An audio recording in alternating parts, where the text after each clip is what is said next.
He said, "Don't open it. No matter what you hear. Promise me." And then, 10 minutes later, there was a knock. It wasn't the first time I'd been told to stay out of the way. It was practically the family motto when it came to anything important. My dad, bless his well-meaning, controlling heart, had a way of managing everyone's lives, especially mine, under the guise of protection. This particular instruction, though, felt different. Sharper. More urgent. He'd looked me dead in the eye, his usual bluster replaced with a genuine, almost desperate plea. "Promise me, kiddo. Whatever happens, don't open that door." The door in question was the one to the study, the room that always held an air of hushed importance, filled with his dusty books and perpetually locked drawers. It was a room that, to me, symbolized his adult world, a place of quiet authority and unfathomable decisions. I was 15. 15-year-olds are masters of dramatic pronouncements and feigned indifference, but that look on his face, it bypassed all my teenage defenses and settled somewhere deep. It was a look that conveyed a burden I couldn't quite comprehend, a weight that seemed to press down on his shoulders. I mumbled a reluctant fine, which he seemed to interpret as a sacred oath. He squeezed my shoulder, a rare gesture of physical reassurance that felt more like a brand than a comfort, and then left shortly after, heading out for an unspecified errand that apparently couldn't wait. My mom was out too, at her book club, a ritual she'd meticulously planned for weeks. The house, usually a hive of activity, a comfortable chaos of footsteps and distant television sounds, had fallen into a strange, expectant quiet.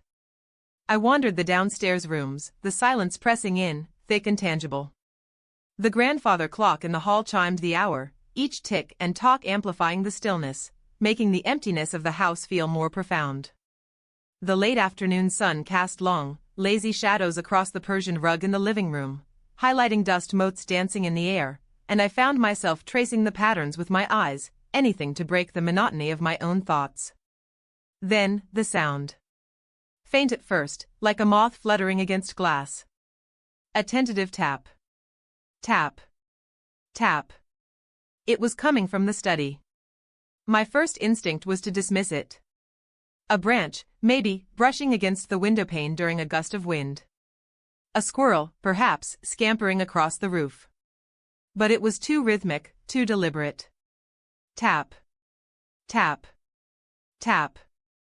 It grew a little louder, a little more insistent, each sound a tiny hammer blow against the silence. My heart started a slow, steady thrum against my ribs, a nervous drumbeat picking up tempo. I walked towards the study door, my feet making no sound on the thick carpet, each step a calculated move towards the unknown. I could hear muffled voices now, low and urgent, a murmur of sound that seemed to vibrate through the wood itself, but I couldn't make out words. The tapping stopped. A pause, pregnant with anticipation. Then, a louder, sharper rap, followed by a distinct, "Hello? Is anyone home?" My dad's words echoed in my head, "Don't open it. No matter what you hear," he'd been so adamant, his usual authoritative tone replaced by an almost pleading rasp. But who was out there? And why were they talking to the study door, of all things? It wasn't the front door, the one guests usually used. It wasn't the back door, the one for deliveries or informal visitors. It was his door, the barrier to his inner sanctum. A flicker of curiosity, the kind that's almost a physical ache at that age, a burning ember fanned by the wind of unanswered questions, started to ignite. This was my house. My parents' house. And someone was at the door, making a fuss, and my dad, the gatekeeper of all things important, the man who dictated the rules of this household, was nowhere to be found. I felt a strange sense of abandonment, a tiny seed of resentment beginning to sprout. The voices were clearer now, each syllable distinct, carrying with an unnerving clarity through the solid wood. One was a woman's, sounding a little flustered, her tone a blend of polite inquiry and growing impatience. The other, a man's, deep and a bit impatient, laced with an edge of command. "I know he's here," the man said, his voice carrying through the wood like a persistent current. "Tell him Mr. Davison is here. He'll know what this is about." Mr. Davison? I racked my brain, sifting through the mental Rolodex of my dad's acquaintances, the names of his colleagues and associates that occasionally filtered into family conversations. The name didn't ring any bells. Not a neighbor. Not a friend of my dad's that I'd ever met or seen at a family gathering. The tapping resumed, more forceful this time, a rhythmic insistence that seemed to demand attention. A determined, almost demanding rhythm. It was no longer a quiet plea, it was an assertion, a declaration that their presence could no longer be ignored. Someone was there, and they weren't going away. My dad's warning felt like a chain, heavy and binding, wrapped around my own will. But the mystery, the sheer intrigue of the situation, was a siren song, a melodic lure pulling me closer. My dad always had secrets. He handled finances, he made big decisions that impacted all of us, and he rarely, if ever, explained himself to me or my mom. It was always, "It's handled," or "Don't worry about it," or the classic, infuriating, "This is adult business." I'd always felt like a passenger in my own life, observing from the sidelines while the grown-ups made the moves, steering the ship without my input. And this felt like a move, a clandestine meeting happening behind a closed door while I was relegated to the hallway, an unwitting and excluded observer. The feeling of being sidelined, of being considered too young or too incapable of understanding, pricked at me. Another rap. Louder this time, more demanding. "Come on, man. Open the door," the man called out, his impatience now clearly audible, a sharp edge to his tone. The woman's voice was softer, more apologetic, a counterpoint to his brusqueness. "Please, sir. My husband said it was urgent." Husband. So they were a couple. Mr. and Mrs. Davison. Still, the name meant nothing. The situation felt absurd, bordering on surreal. People didn't just show up at your study door, demanding entry, especially not in the middle of a quiet afternoon. Not in our quiet suburban neighborhood, where the most exciting event of the week was typically the arrival of the Saturday newspaper.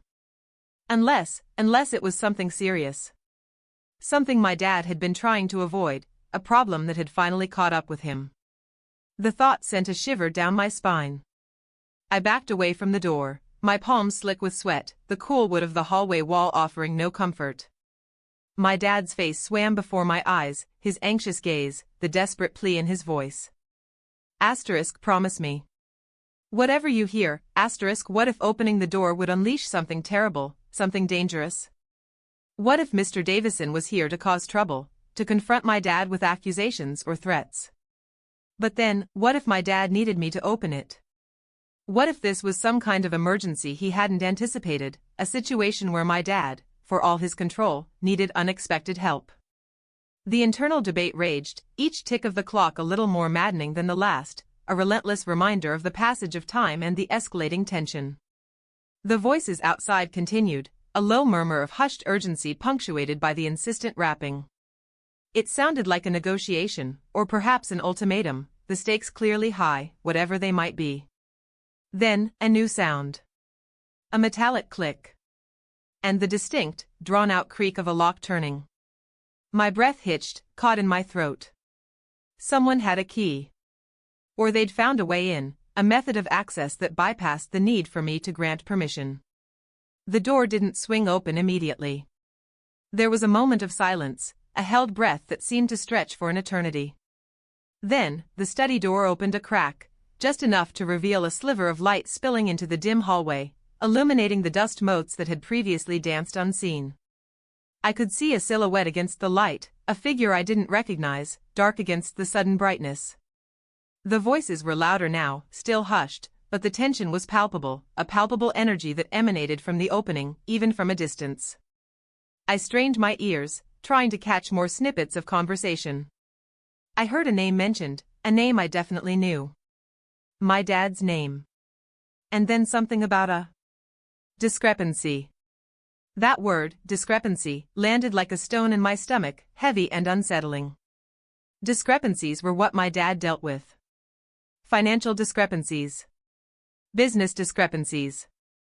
Things he never shared, things that existed in the hidden corners of his professional life. The tapping had stopped, replaced by the low, serious conversation happening just inside the study. I could hear the faint rustle of papers, the sound of documents being handled, sorted, examined. My curiosity, which had been a burning ember, had now curdled into a knot of dread, a cold, sinking feeling, mixed with a strange, budding anger. My dad had always treated me like a child, incapable of understanding or contributing to the complexities of his world. He'd kept me in the dark, assuming I'd just follow his instructions without question, a docile pawn in his grand strategy. He hadn't accounted for the fact that children, especially teenagers teetering on the edge of adulthood, are exquisitely sensitive to being excluded, to being treated as if their thoughts and feelings don't matter, as if their presence is merely incidental. My dad's warning had been about his secrets, his potential embarrassment, his controlled narrative. He hadn't considered that the consequence of his secrecy me, standing in the hallway, piecing together fragments of information that clearly pointed to something my dad was trying to hide, something that had brought strangers to his door. He thought he was protecting me, shielding me from the harsh realities of his adult life. But in doing so, he was also disempowering me. He was assuming I was too naive, too young to grasp anything significant, and in that assumption, he had underestimated me. The voices inside the study grew quieter, the rustle of papers subsided. There was a finality to the sounds, a sense of a conclusion being reached. I heard the click of the door closing, softer this time, a gentle sigh compared to the forceful opening. The sliver of light in the hallway dimmed as the door swung shut. They were leaving. I crept to the corner of the hallway, peering around the edge of the study door, just in time to see a couple, dressed in neat, respectable clothing that spoke of quiet affluence, walk out the front door of the house and get into a clean, unremarkable sedan parked in the driveway. They didn't look back. They didn't wave. They just drove away, disappearing down the tree-lined street as if they had never been there at all. I waited for a long minute, the silence in the house now heavy with unspoken questions, with the residue of the tension that had filled the air moments before. Then, I crept to the study door, my heart still thumping a frantic rhythm, and pushed it open. The room was exactly as it had always been, a sanctuary of hushed study, except for one thing. On my dad's desk, lying starkly against the dark, polished wood, was a single, opened envelope. Inside, not money, as I might have expected from some kind of clandestine deal, but a few folded sheets of paper. I recognized my dad's familiar, precise handwriting on one of them, a series of calculations and figures that looked like complex equations. Beside it was a printed letter, addressed to him, from a law firm I'd never heard of, its letterhead a crisp, official blue. The letter was polite, but firm, its language precise and unwavering. It detailed a significant financial oversight, a miscalculation, a mistake. An amount that made my breath catch in my throat. It wasn't a fortune, not a bankrupting sum, but it was enough to be alarming, enough to explain the urgency, enough to explain my dad's panic and his desperate plea. I didn't touch the papers. I didn't try to understand the full implications of the legal jargon or the precise nature of the financial oversight. But I understood the core of it, the simple, devastating truth. My dad, the meticulous planner, the man who always had everything under control, the pillar of financial stability, had made a mistake. A costly mistake. And he had clearly tried to handle it himself, quietly, before it could surface, before it could shatter the image of infallibility he so carefully cultivated. He had gone so far as to instruct me, his own child, to ignore the sounds of whatever unpleasantness was unfolding right outside his most private space. He had shut me out, not just from the room, but from the reality of his life, from the very human experience of error and its consequences. When my dad returned, his forced cheerfulness was almost comical, a thin veneer stretched taut over his underlying anxiety. He asked about my day, his eyes darting around the room as if expecting to find evidence of the intrusion, clearly checking for any sign of disruption. I just nodded, my voice flat, devoid of the usual teenage inflection. Fine.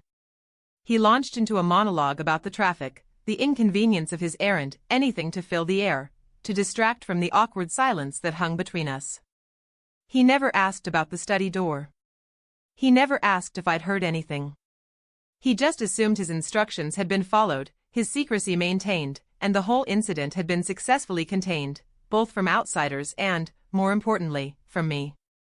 That night, at dinner, the usual family banter felt strained, a fragile performance. My mom was oblivious, talking enthusiastically about her book club and the latest literary drama. My dad kept offering me extra food, a nervous tick, a way to exert control over something, anything, on the table.